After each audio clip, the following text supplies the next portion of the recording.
Salut les anacalypsiens, bienvenue dans cette nouvelle vidéo d'Anacalypsie. Donc aujourd'hui on se retrouve pour parler de Pékin Express, voilà, qui a repris cette nuit, enfin plutôt hier soir, voilà, euh, voilà, parce que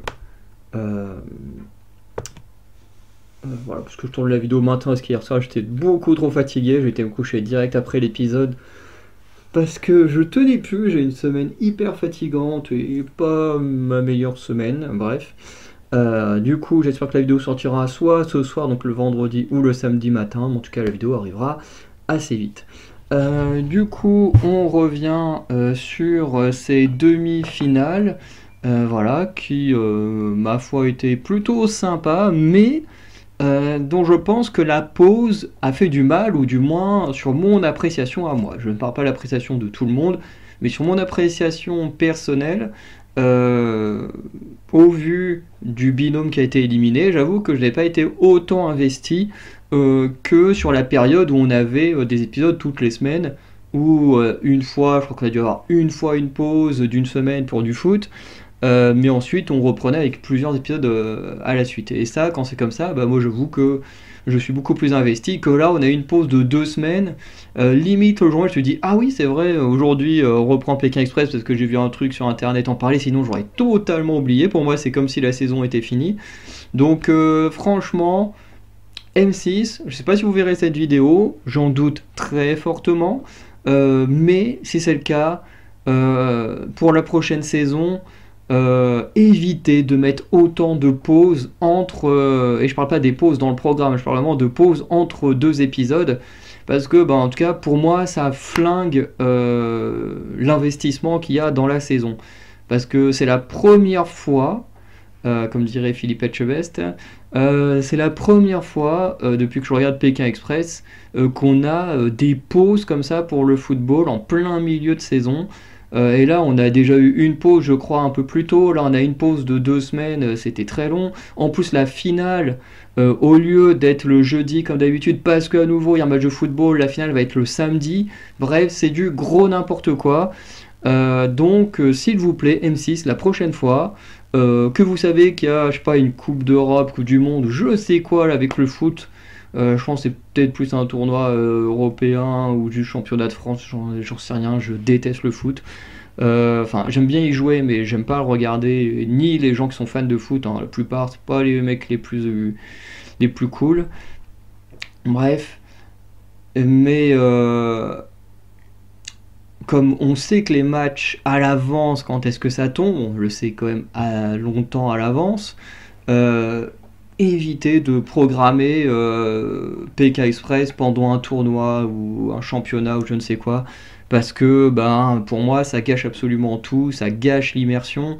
Et encore, moi je suis un très gros fan, donc je reste impliqué dedans, je continue de regarder, mais je pense que quelqu'un qui fait pas attention, ouais, il se dit bon bah ok c'est fini, pendant 2 semaines il n'y a pas eu, hop c'est la fin. Là en plus à la toute fin t'as juste un petit bandeau qui te dit la finale sera le samedi 4 mai, mais c'est pas spécialement écrit en grand donc tu vois pas très bien, c'est bon, je comprends pas le délire, mais bon.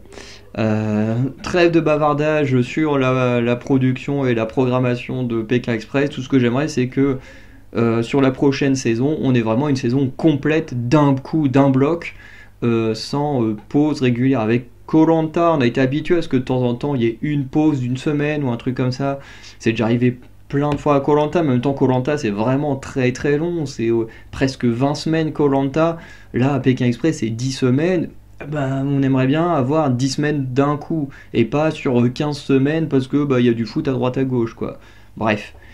Donc l'épisode il commence, on a Stéphane qui explique les règles de la demi-finale, hein, qui sont très simples. La demi-finale c'est 3 courses, tu gagnes une amulette, tu perds une course, bah tu prends une enveloppe noire, à la fin on ouvre les 3 enveloppes noires, et du coup bah celui qui a l'enveloppe éliminatoire, bah c'est fini. Voilà, et les deux autres ils vont en finale. D'ailleurs, on a dans tous les cas en fait, dans tous les cas de figure, on a quand même une finale très particulière, puisque si c'est Flavie et Jamie contre Patrick et Jessica, on se trouve avec une finale avec deux équipes qui ont été éliminées.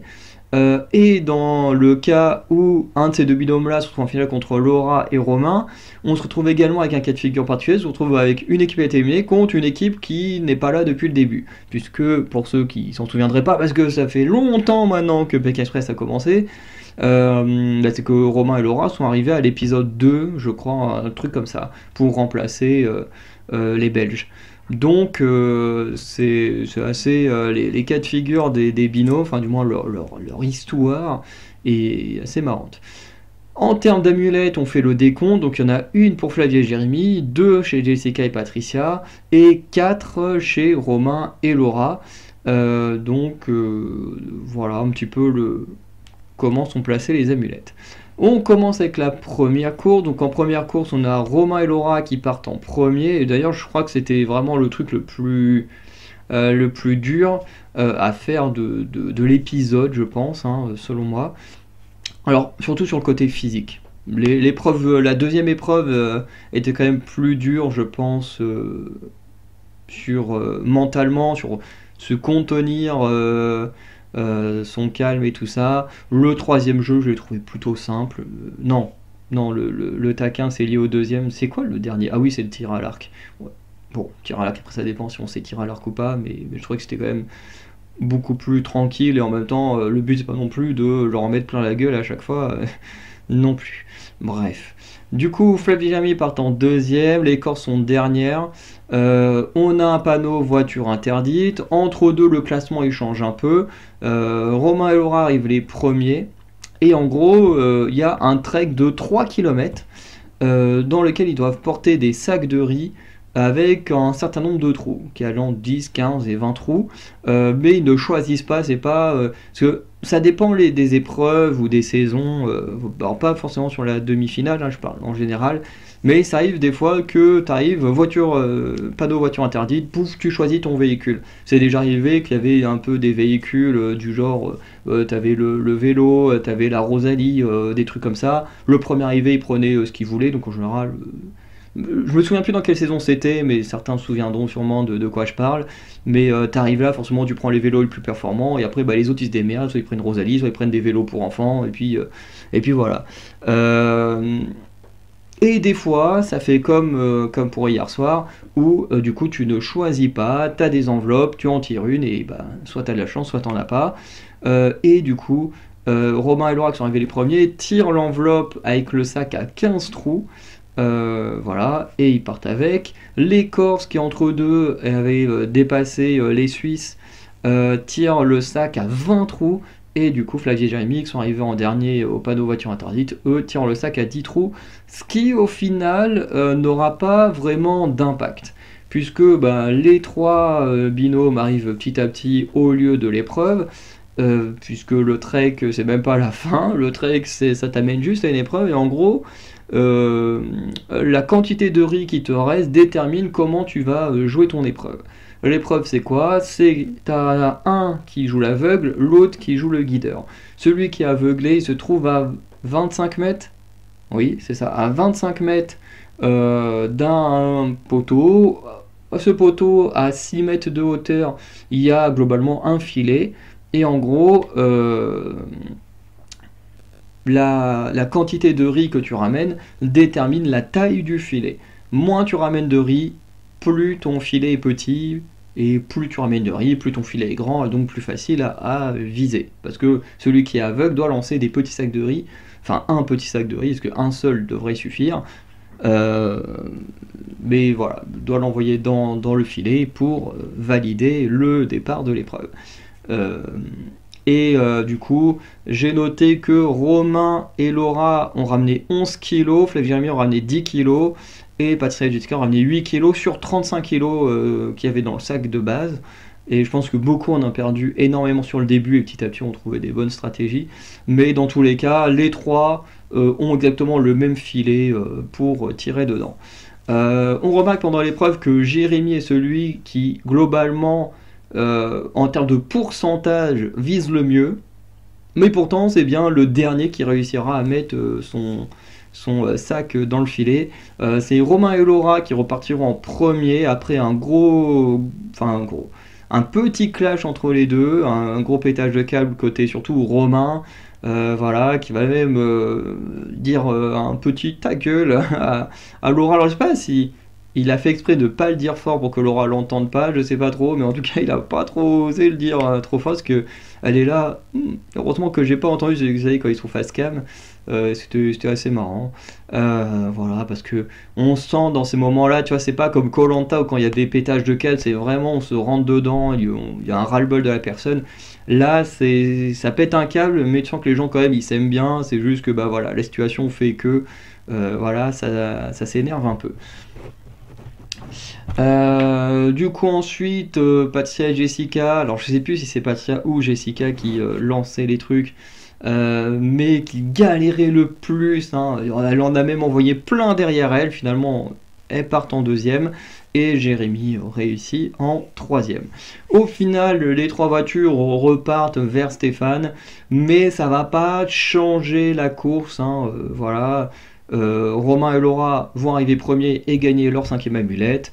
Flavie et Jérémy qui étaient partis dernier de l'épreuve, du coup, tirent l'enveloppe noire. Voilà. Ensuite, les binômes passent directement à la deuxième course. Cette fois, on leur dit que le gagnant aura une amulette et un voyage au Vietnam. Donc pour revenir, mais en mode vraiment vacances, hein, profiter, hôtel de luxe, tout ça, voilà. Romain et Laura partent à nouveau premiers, les Corses à nouveau en deuxième, les Suisses encore en dernier. Donc là, je me suis dit, j'espère qu'il ne faut quand même pas se taper une deuxième enveloppe. Et cette fois, l'épreuve, en gros, c'est t'arrives au niveau d'un lac, t'as des pédalos avec un petit truc qui bouge là, et dès que ça frappe, vous savez, c'est un peu comme des sonnettes au niveau des portes là en hauteur, où dès que tu tapes, paf, ça fait du bruit. Et là, c'est un peu pareil. Et si ça le fait, tu es immobilisé pendant 1 minute. Ce fait que Romain et Laura, ils arrivent en premier, suivi des Suisses, puis des Corses, puisqu'entre deux, les Suisses étaient repassés devant, comme lors de l'épreuve précédente. Non, c'était l'inverse. C'était les Corses qui avaient dépassé les Suisses. Bref, en tout cas, tout ça pour dire que la deuxième et troisième place, tac, c'était inversé sur la première partie de stop. Arrivé sur l'épreuve, les Corses, elles repassent devant les Suisses parce que les Suisses, quoi qu'ils fassent, ils sont mobilisés tout le temps parce que ils n'arrivent pas à trouver un bon équilibre sur le pédalo. En plus de ça, tu as des bateaux partout à droite à gauche qui font des petites vaguelettes et du coup qui immobilisent tout le monde. Bref, l'épreuve est plutôt sympa, comme je disais, là c'est pas vraiment une épreuve physique comme ils ont eu plus tôt dans la journée, mais là c'est plutôt une épreuve qui demande à faire appel à se retenir ses nerfs, à se calmer, à être posé pour réussir. Qu'est-ce qu'on peut dire? Que Romain et Laura sont les premiers à récupérer la clé, puisqu'en gros il y a un coffre au milieu du lac, il faut récupérer une clé. Et ensuite tu reviens au bord du lac et du coup tu as un casse-tête à résoudre. Donc ça s'appelle le taquin, je sais pas comment on l'écrit. Moi j'ai écrit ça taquin avec un K pour ne pas pour pas avoir le mot taquin de taquiner sur mon texte. Mais j'avoue que j'ai aucune idée de comment on écrit le mot taquin pour ces trucs là. Mais en gros c'est un puzzle, mais c'est pas un puzzle où tu poses des pièces, c'est un puzzle où en gros tu bouges les pièces pour refaire une forme. Moi, un peu comme les Corses et les Suisses, c'est un truc pareil que j'ai eu l'habitude de faire quand j'étais enfant. Quand on a fait le casse-tête, sur ma chaîne gaming, je vais bientôt mettre en ligne, quand j'aurai fait le montage, des vidéos sur Doors Paradox, qui en gros est un jeu où plein de niveaux d'énigmes pour ouvrir des portes, et notamment à un moment donné il y a un taquin, voilà, et moi c'est des jeux que j'aime bien, c'est un peu casse-tête au bout d'un moment, mais c'est un jeu que j'aime bien, que je suis habitué, un peu habitué, pas non, je fais pas ça non plus tous les jours, hein, mais où je suis habitué, et du coup j'aurais kiffé faire ce genre d'épreuve. Du coup, Romain et Laura reviennent en premier et débutent le taquin, les Corses en deuxième, et Flavie et Jérémy, eux, arrivent au taquin en dernier. Mais du coup, le taquin va changer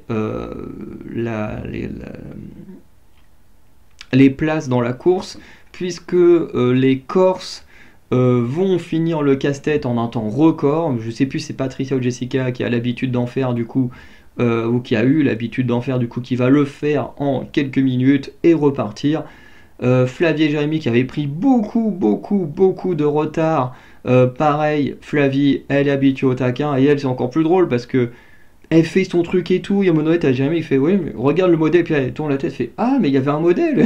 Elle est en train de faire le taquin, tranquille.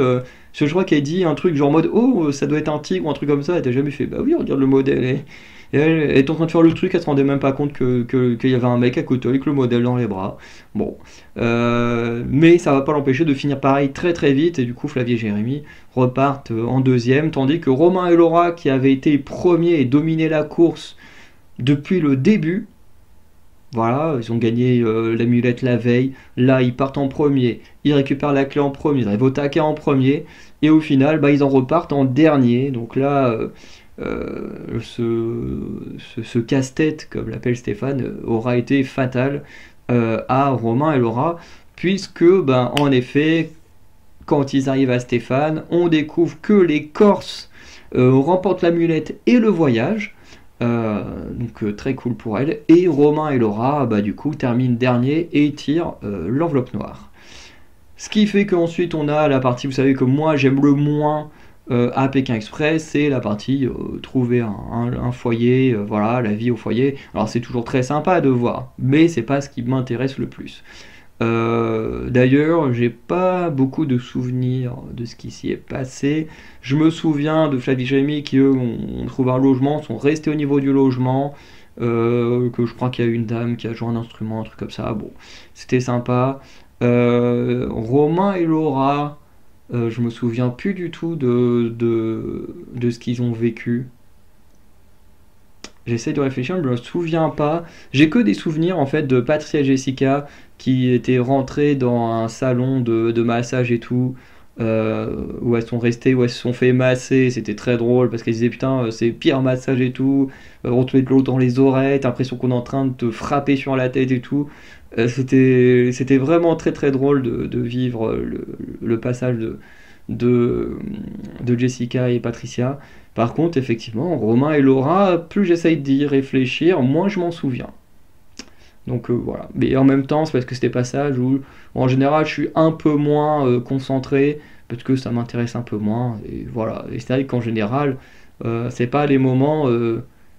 Vous savez, c'est un peu comme les conforts à koh comme celui qu'on a eu cette semaine. C'est des conforts qui sont magnifiques et tout, c'est très bien, mais qui n'apportent rien dans le jeu. C'est un peu un petit moment parenthèse, un petit moment détente et tout. Et en général, pareil, c'est des moments qui m'intéressent moins parce que ça n'influence pas ce qui se passe dans le jeu. Voilà. Ensuite, le lendemain, les trois binômes repartent pour la dernière course. Donc cette fois, ce sont les Corses qui partent en première, suivis de près par Romain et Laura. Oh là, ah non, j'ai écrit une connerie, j'ai mis les Corses partent en premier, suivi des Corses. Bon, mais je crois que c'est bien les Corses qui partent en première, suivi des Suisses, et ensuite Romain et Laura. La mission, c'est du tir à l'arc, donc il y a une cible à 15 mètres. Il faut tirer une flèche dans chaque couleur. Alors moi, au début, je croyais qu'il y avait un sens. Je croyais qu'il fallait d'abord faire le bleu, le jaune, puis le rouge au milieu. Et en fait, non, tu peux tirer dans n'importe quelle couleur que tu veux au pif, tant qu'au bout d'un moment, tu as répondu à une question des trois couleurs. Donc voilà, donc les Suisses et les Corses vont arriver à peu près en même temps. Les Suisses vont déglinguer l'épreuve, hein, mais quand je dis déglinguer, c'est vraiment Flavie, comme elle dit, mon frère est champion de Suisse du tir à l'arc. Voilà, faut que je fasse honneur à ma famille. Elle arrive, elle tire trois flèches dans chacune des couleurs. Ils répondent bon direct à chacune des questions. Ils repartent direct en temps record. C'est incroyable. Une flèche dans chaque couleur direct, une bonne réponse directe. Et puis voilà, hein, c'est réglé. Ensuite, c'est les Corses qui repartent. Non, Romain et Laura qui repartent en deuxième, alors qu'ils étaient arrivés en dernier à l'épreuve. Voilà, ils ont pas réussi aussi bien que les Suisses, mais mieux que les Corses. Les Corses, elles, quand tu vois la cible, t'as des flèches absolument partout sur la cible. Et du coup, elles repartent en dernier. Et ça va être très déterminant parce que Flavie et Jérémy, eux, sont partis du lieu avant même que Laura et Romain n'arrivent. C'est-à-dire que Romain et Laura, ils sont en train de lire les instructions de l'épreuve que Flavie et Jérémy sont déjà en train de faire du stop. Donc impossible pour eux de les rattraper. Et effectivement, Flavie et Jérémy ont bien remporté leur deuxième amulette. Et du coup, les Corses, qui ont fini le tir à l'arc en dernière, eux ont bel et bien remporté l'enveloppe noire. Ce serait bizarre de dire remporter, parce que je suis pas vraiment content de gagner ce genre de truc. Et du coup, ensuite, on a l'ouvrage des enveloppes. Du coup, les Corses, elles ouvrent leur enveloppe en première, c'est non éliminatoire. J'ai dit, ok, j'aurais préféré que ce soit elle, entre guillemets, que soit éliminée. Je veux dire, je n'ai rien contre elle précisément, mais la finale sur les personnes qui restent que j'aurais voulu, c'est Flavie et Jérémy et Romain et Laura. Bon, les Corses sont qualifiés, je me dis, bon bah tant pis, j'aimerais que Romain et Laura s'en aillent du coup. Voilà, et du coup, Romain et Laura ouvrent leur enveloppe, elle est non éliminatoire. Donc, bah, Flavie et Jérémy sont éliminés. Et du coup, les Suisses vont donner leurs amulettes aux Corses afin d'égaliser. Ce qui fait que pour la semaine prochaine, sur les, je crois que c'est 2 courses pour prendre de l'argent à l'autre et la course finale, au moins ça fera 50 000 € de chaque côté. Et ensuite, bah, à voir qui sera le meilleur à récupérer de l'argent d'un côté ou de l'autre. Comme je disais, la pause... pour moi, elle a fait du dégât dans l'investissement, dans le sens où ben, j'étais triste que Flavie et Jérémy s'en aillent parce que je les adore, c'était mon binôme favori, et en même temps, ben, contrairement au début d'aventure ou quand ils ont été éliminés, parce qu'on avait plein d'épisodes de suite, à cause de éliminés, franchement, j'ai pleuré, et enfin, je ne vais pas pleurer non plus pendant 10 minutes, hein, mais j'ai quand même versé quelques larmes parce que ben, voilà, j'étais déçu qu'ils partent aussi vite, et pourtant, ils sont revenus, on a continué à suivre leur aventure. Mais ben, la pause a fait que j'ai pas été aussi investi que s'il n'y avait pas eu de pause. Je suis quasiment sûr que s'il n'y avait pas eu de pause, je versais une deuxième fois des larmes avec leur élimination. Là, ben, la pause de 2 semaines fait que j'étais plus trop investi dans le programme et du coup, s'investir dans une élimination d'un programme où on n'est plus vraiment dedans parce qu'il y a une grosse pause, bah, c'est compliqué. Et pour moi, effectivement, c'était compliqué de se remettre dedans. Enfin, pas de se remettre dans l'épisode, mais de se réinvestir dans les candidats. Et du coup, bah, effectivement, Flavie et Jérémy partent, ça me fait chier parce que je les voulais en finale, mais j'ai pas réussi à avoir de l'émotion sur leur élimination à cause de la pause. Et ça, c'est très dommage. Parce que sans pause, on aurait pu être beaucoup plus investi, je pense. Par contre, ce que j'ai envie de dire, c'est que ce qui est bien dans cette demi-finale, c'est qu'on a eu que des binômes, enfin, les 3 binômes étaient du même niveau. Il n'y a pas eu, comme certaines saisons, où un binôme éclatait totalement l'autre ou les autres. Là, on a eu une demi-finale où tout le monde a gagné une amulette, tout le monde a tiré une enveloppe noire, donc c'est vraiment tout le monde est au même niveau. Tout le monde a été premier, tout le monde a été dernier, donc tout le monde a aussi été deuxième. Bref, tout le monde a connu toutes les places pendant la course. Donc c'était vraiment très très équilibré. Et ben du coup c'est la chance aux enveloppes qui du coup a fait le reste. Et du coup ben pour moi pas forcément de la bonne manière, mais bon c'est comme ça, c'est le jeu. Donc on va pouvoir s'arrêter là pour la vidéo. Donc n'hésitez pas à me dire en commentaire ce que vous en avez pensé. En ce qui concerne la vidéo de la finale, elle sortira très certainement le dimanche 5 mai dans la journée. Je précise dans la journée tout simplement parce que le 4 mai c'est Backlash. Pour ceux qui ne savent pas c'est quoi Backlash, ben, globalement c'est un show de catch voilà, de la WWE hein, que je chronique. Alors moi je chronique le show NXT et les PLE, ça s'appelle ça comme ça maintenant, donc les PLE du roster principal qui ont lieu en général c'est le samedi ou le dimanche, les PLE. Et là, Backlash en gros se situe à Lyon, donc on a un PLE en France, c'est incroyable. Donc il est à Lyon, donc il sera du coup diffusé le samedi soir, c'est-à-dire qu'il y aura Backlash et Pékin Express de diffuser en même temps. Et il faut faire un choix. Pour une fois que je peux regarder un PLE en direct, hein, parce que bah, forcément les PLE, comme ils sont souvent à l'étranger, et dans 95% des cas, les PLE sont aux États-Unis ou au Canada. C'est arrivé qu'il y en ait en Grande-Bretagne, il y en aura un au mois de juin en Grande-Bretagne. Apparemment, il y en a. Enfin, ils réfléchissent à en faire un en Allemagne ou des choses comme ça. Enfin, il vient de plus en plus du côté de l'Europe où on donne de la voix pour que l'on soit également reconnu, qu'il n'y ait pas que le Canada et l'Arabie Saoudite, à la limite dégager l'Arabie Saoudite et venez qu'en Europe, en dehors des États-Unis et Canada. Il y a Puerto Rico qui avait aussi donné beaucoup de voix il y a 2-3 ans. Non, l'année dernière peut-être, l'année dernière ou il y a 2 ans. Euh, Bref, parce que l'Arabie Saoudite, on sait qu'ils y vont juste parce que l'Arabie Saoudite donne beaucoup d'argent, mais c'est tout. Hein. Ils n'ont pas des fans autant investis qu'en Europe ou Amérique du Nord centrale. Bref, ce sont des choix politiques. Mais tout ça pour dire que habituellement, faut se taper les décalages horaires.